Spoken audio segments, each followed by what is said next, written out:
দাদা, চলেন একটু চা খেয়ে আসি, আর চার দোকানদারের সাথে একটু চাপা মেরে আসি।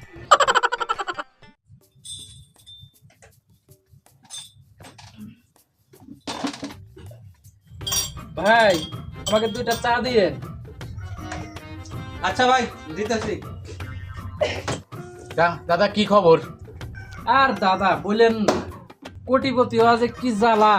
এখন একটা চা খাইতে 1 লাখ টাকা লাগে, এই যে দুইটা চা খামু মনে করেন 2 লাখ টাকা লাগবে, বুঝছেন? 2 লক্ষ টাকা। শালা আমার দোকানে আসি আমার সামনে চাপাবাজি তোকে আজকে খাইছি। এই যে ভাই আপনাদের চা।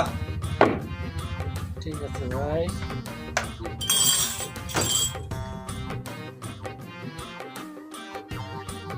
কাকা, হ্যাঁ আমি রাজি। বলছে আমার কাছে তো 4 লাখ টাকা পাবেন আপনি। 1 ঘন্টা পরে আমার দোকানে এসে একটু নিয়ে দেন তো। না না না, বেচা কেনা ভালো হইতেছে। হ্যাঁ, সকালবেলা দুজন আসছিল, দুজনই কোটিপতি, দুইটা চা বেচছি 2 লাখ টাকা।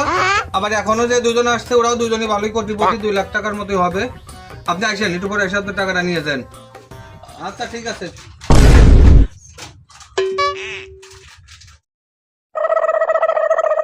প্লিজ আমাকে ক্ষমা করে দাও, প্লিজ প্লিজ আমাকে ক্ষমা করে দাও।